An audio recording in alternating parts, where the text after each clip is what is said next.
I remember one time when I was calling Sid to tell him that that day I was feeling so grateful for my life. I said, Sid, and he could tell it was so real. It's like I was trying to put into words the feeling I had.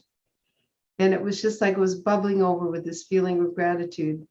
And Sid said, well, ask me any question. And he didn't usually do that. But I can look back and remember the times when I was in the feeling. That's when Sid would say, well, I want you to come, you and Chip, to come and talk with me here or there. When we were in the feeling, he had such a radar for it, right? But that particular day, I love this because when he heard that feeling of gratitude in my voice, and he said, okay, dearie, ask me any question. And I was about to ask him a question about thought. And he just said, well, don't worry about thought. Don't worry about thought. He says, you're always thinking. Thoughts are going to come and go. And he said, but consciousness, he said, when you get that beautiful feeling that you have right now, just be grateful for the gift of consciousness that's bringing you that feeling. And don't worry about how long it's going to last. Don't worry about when you don't have it. Don't go looking for it. Just know that consciousness is bringing you a beautiful feeling, and be grateful for that feeling.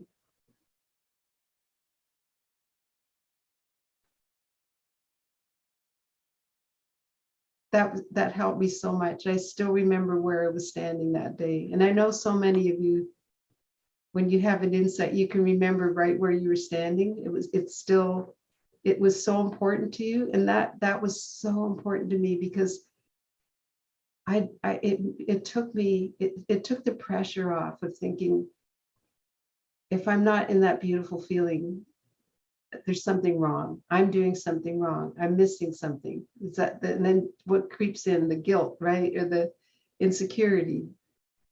And so just that knowledge that it just is what it is. And so I am so grateful for a million stories I could share about how Sid broke through all those myths and all those beliefs.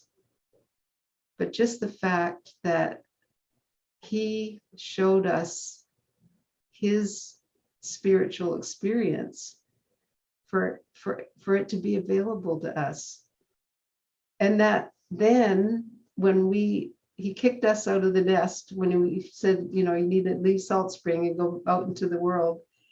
And if that was hard to do at first, because we thought we would be around him forever, that we would always be on Salt Spring, and we'd meet him in the, in the grocery store or whatever, and or have dinner, and but then to be out there in the world, but then to find out that was the best thing that ever happened, because without that, we wouldn't have ended up in places like the women's prison, which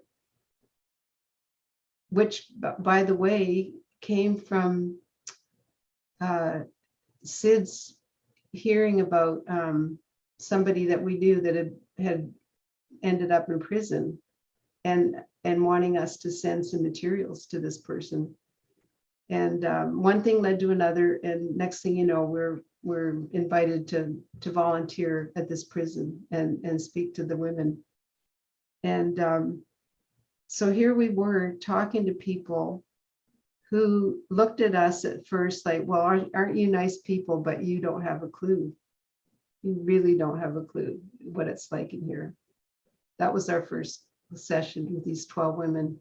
They're very polite and but just most of them, there were some people, 2 people that welcomed us because they'd heard about this. One of them was the one that Sid wanted me to send the books to, right?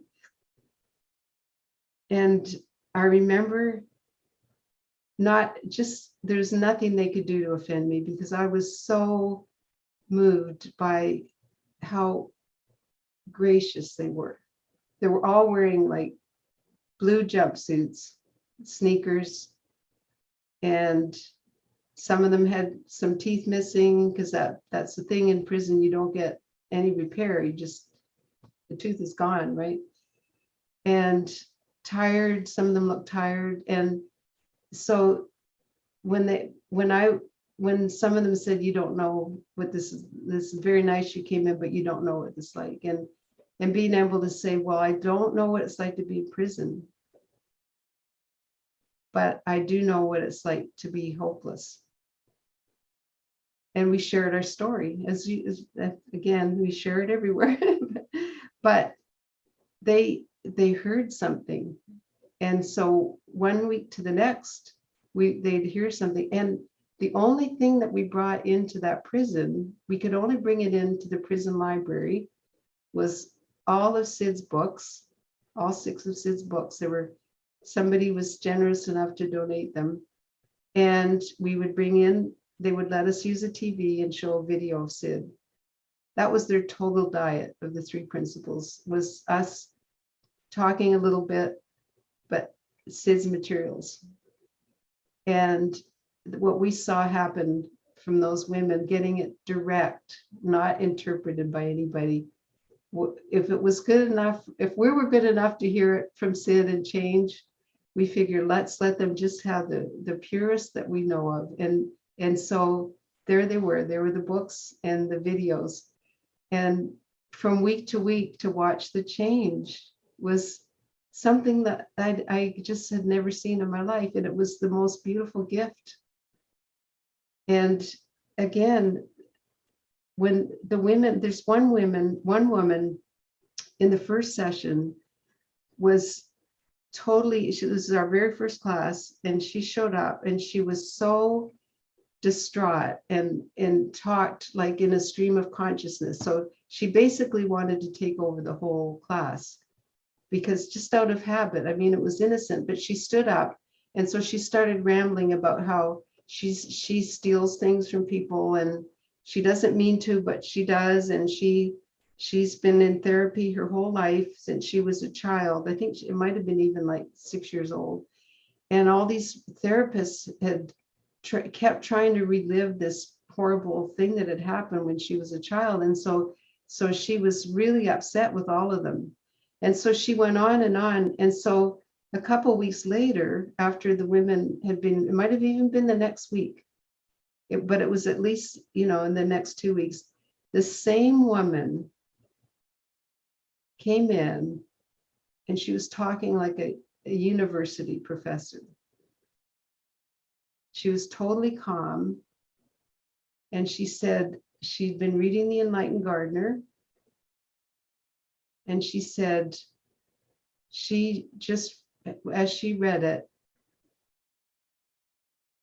she said, Mr. Banks says in this book, and she said, I know he's right, that all those therapists that saw me, she said, he's saying that all the people who are the professionals in the psychological field are doing what they've been trained to do, but that there's an evolution in psychology. This is almost verbatim how she talked to all of us.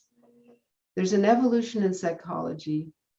And so that will change, and people will be, the therapists will be sharing health. And honestly, it was like, who is, who are you and what have you done with that person who was here last week? I can't even put into words how profound it was. And then she said, and I realized that all those people that I thought had been hurting me and that were hurting me, she said, they were just doing what they were trained to do.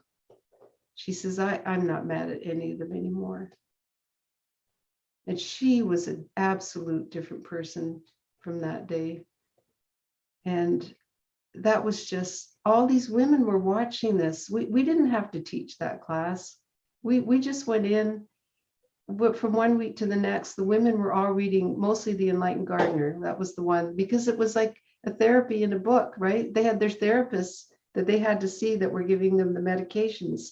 And they were on many medications, bubble packs that you wouldn't believe. They would line up and we'd see this window where they were handing out bubble packs. And first we didn't get it. And so they were all in between when we talked to them from one week to the next, reading The Enlightened Gardener and about these therapists and the way they do therapy. Well, these women were changing so fast that the officers started to change. And then the warden says, what are you doing in those classes, you know? And then she asked us, could we come and talk to the staff?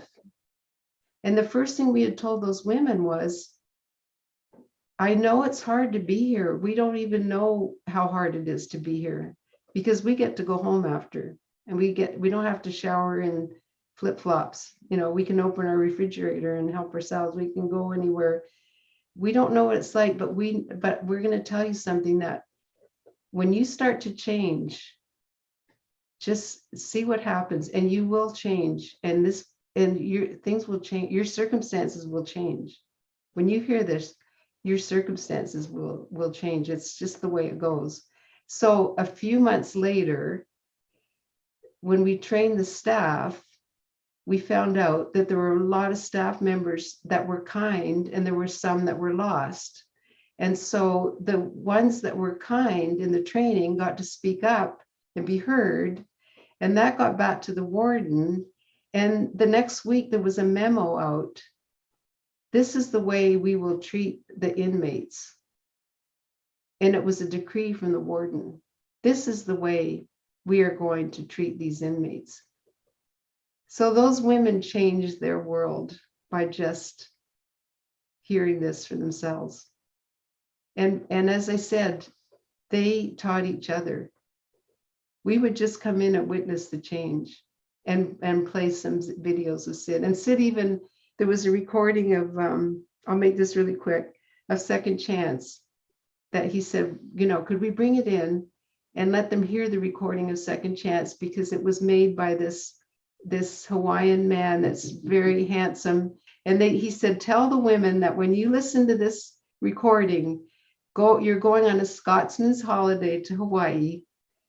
And that this guy who's reading Second Chance is this incredible, handsome guy. And the women just cracked up, honestly. Anyway, I know my time has come. Take as much time as you want.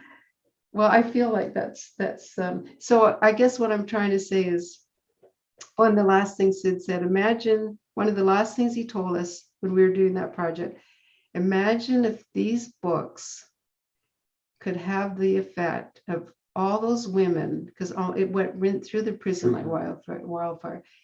If that could have the effect and change a whole prison and the staff, imagine if those books were out everywhere in the world on the bestsellers racks.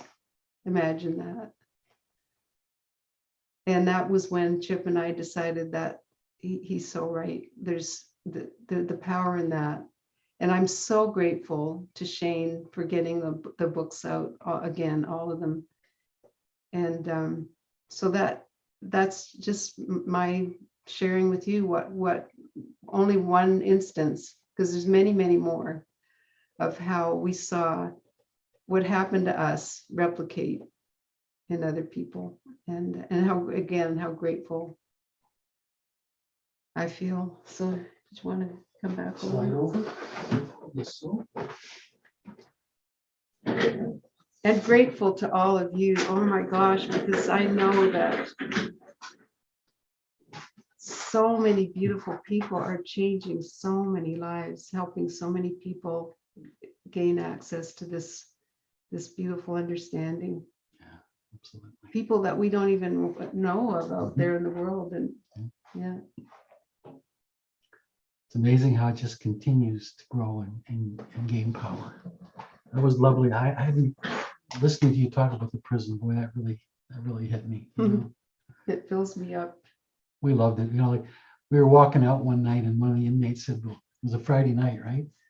How come you guys come here on Friday night? Shouldn't this be your date night? And we said, well, it is. It is our date night. We love it. We love it. We love coming in here and hanging out with you. And they're just like, really? I said, yeah, really. Really, we love it.